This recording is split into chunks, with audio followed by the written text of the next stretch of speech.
Will next week's budget bankrupt Britain? Liz Kershaw. I think it'll be a real horror show for all of us, and I don't think it's going to achieve... I think the markets are already bracing themselves, aren't they? I mean, there's two banks at least that mortgage lenders this week have already put the rates up in anticipation.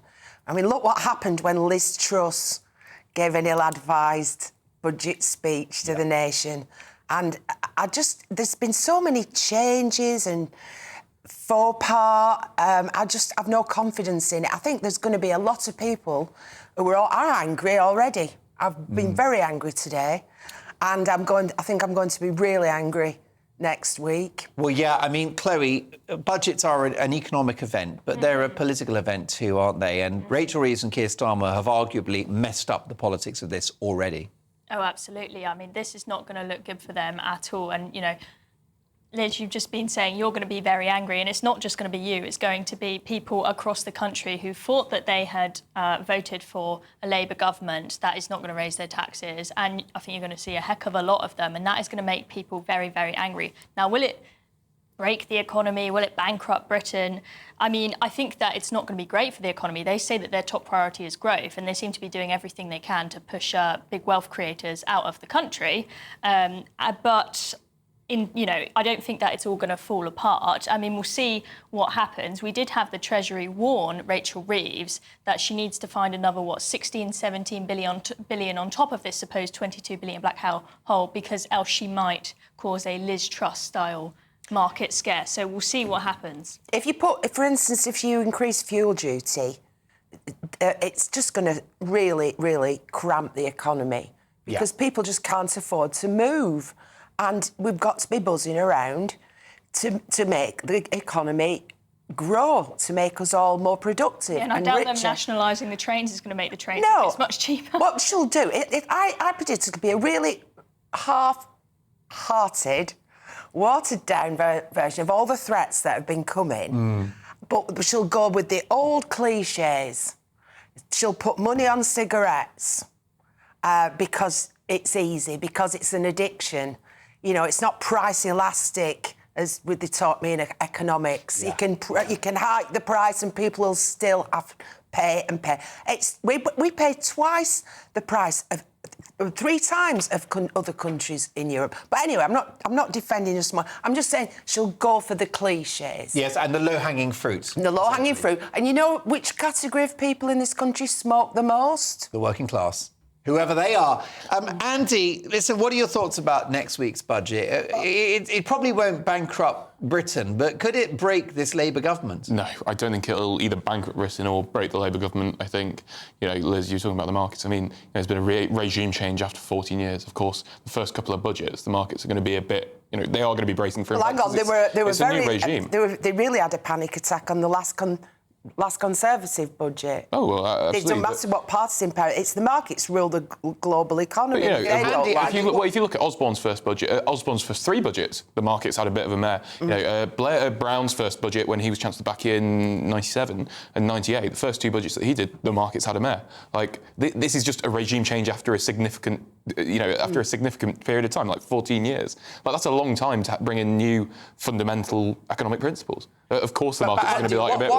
Why are Labour going to go after wealth creators, people with good pensions, people with assets, given that they pay for the public services that Labour holds so dear? I mean, wealth creators, what do you mean by wealth creators? Everyone's a wealth creator, technically, if they're employed. What do you mean by wealth creator? Is more of a wealth creator than...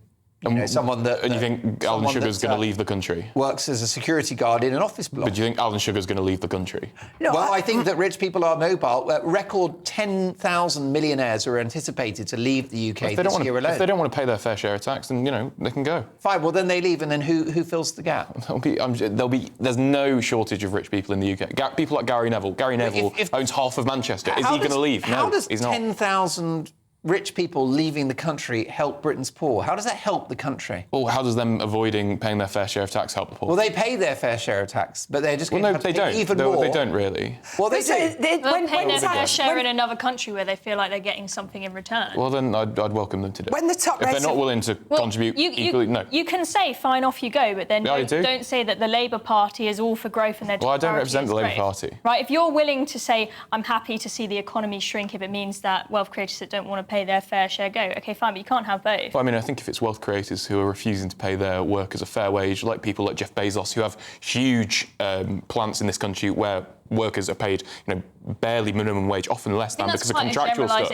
From one so what? Jeff Bezos, Mike Ashley, who else? There are plenty these of people, if they're not going to be paying their fair share and they're not going to be paying their workers who contribute to our economy well, then they can leave. To suggest everyone that's a millionaire in Britain is someone who just do you mean millionaire or wealth creator? Millionaire or wealth creator? What's a wealth creator? We go back to this definition. Can I just be a bit rock and roll for a minute? I'll tell you, wealth creators are that will leave. Back in the 60s and 70s, when the top rate of tax was 98%, where did all our pop stars go?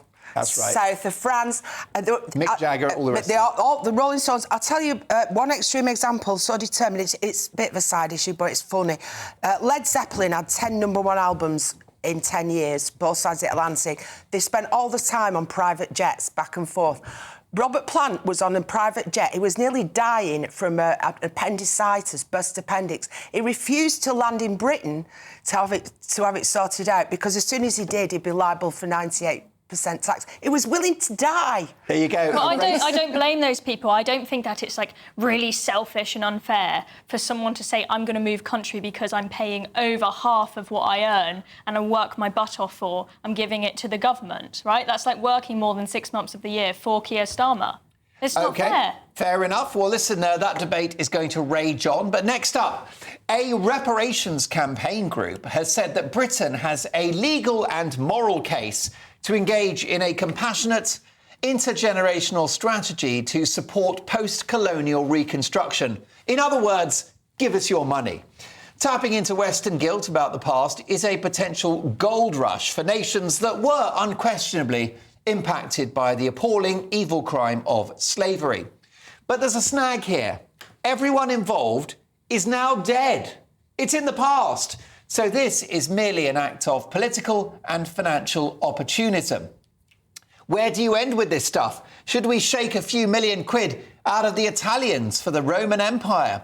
Should Athens be coughing up for the crimes of the Greeks? Or, as an Irishman myself, I wouldn't mind a big fat cheque sent to me for the potato famine. Hear, hear. There you go, let's do it. I would use the money to get mashed. No, this is nonsense. I would go the other way. If you're going to dig up the past, I would pursue the ancestors of African leaders who gathered up their own people for sale on the international market, who literally had innocent captives in cages awaiting pickup on the beach. And I think the UK should seek reparations itself for the millions spent ending the slave trade, as well as the vast fortunes spent on infrastructure during the colonial era. The roads, the water supply, sewers, trains, electricity, coal mines, kindly and generously rolled out by the British. And I think the whole world should send us a cheque for the Industrial Revolution, which lifted billions of people out of poverty and unlocked an era of global prosperity and progress. So it is payback time, but for us, the British. Andy Twelves, would you agree? I don't think anyone should be paying reparations, whether it's Britain out to other people or other people into Britain. I think it's a silly principle, and Keir Starmer said he's not going to do it. I think I would assume that whoever will become leader of the Conservative Party has said they're not going to do it. The Lib Dems have said they were not going to do it. Not UKIP, Reform UK have said they're not going to do it. Slip there. Yeah, well, a lot of same stuff. But no, Reform UK have said they're not going to do it. So no mainstream political leader in Britain has said they're going to do it. So it's a very fringe idea. You say that, no mainstream political leader. What about the Foreign Secretary, David Lammy, who's been calling for reparations for years now? Who identifies as the Caribbean?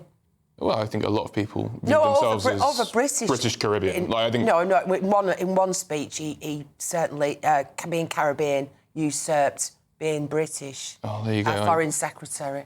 Oh, there you go. I mean, well, Kemi Badenoch, the prospective leader of the Tories, was born in Africa, so, we can all play. If reparations were a bad idea, why was David Lammy made Foreign Secretary by the Prime Minister? Because I think... Scraping the barrel. I don't know. Well, I don't think he was particularly Nobody scraping the in barrel. the cabinet has any qualifications for this. Yeah. By the way, you had a bit of a sort of Keir Starmer moment there. a bit of a word salad. What do you mean none of the cabinet are qualified? What does that mean?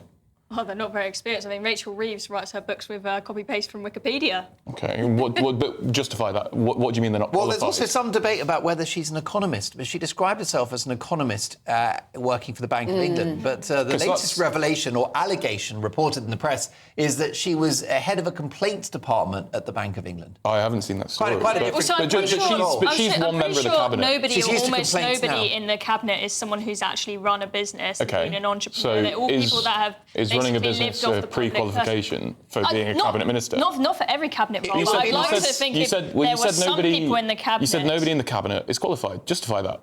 I mean, they are. How do you qualify? A PPE degree from Oxford, perhaps? How does one qualify? I'm not saying I'm a qualified, classics degree? Like, how does one, 3 years on a building site, how does one qualify? You can say, how do you define it? You'd like to have... I'm not going to sit here and give you, a bullet point list of exactly this many years in this industry and whatnot. But I can't remember exactly what was on the list when it was put up when the new cabinet was brought in of exactly what qualifications each of them had for their jobs. But it was pretty empty, it's fair to say. Right. OK. So you're basing it off something you probably saw on Briefly, Twitter. Andy, at some do you point, not think it would be nice if at least one member of the cabinet had successfully set up a business, had an entrepreneurial background, given that this is the government for growth? Well, I mean, one member of the cabinet has. The Minister for Prisons, Lord Timpson. I would say Timpson's extremely successful. Is he in the cabinet? He is. He attends cabinet as Prisons Minister, yeah. Yeah, I mean, he's not... I would say he's very... He's not a Labour MP or anything like that. Well, he's a Labour minister. He's a member of the cabinet. Yeah, but I think...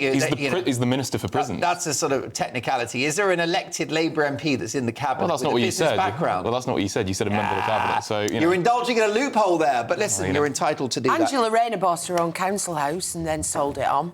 That's true. That's a profit. Let's be honest, that's right. She's a property magnate, isn't she? Angela, God bless her. Can I just say that what's behind all this reparations thing is Barbados most recently wanted to do it, got rid of the Queen as the head of state.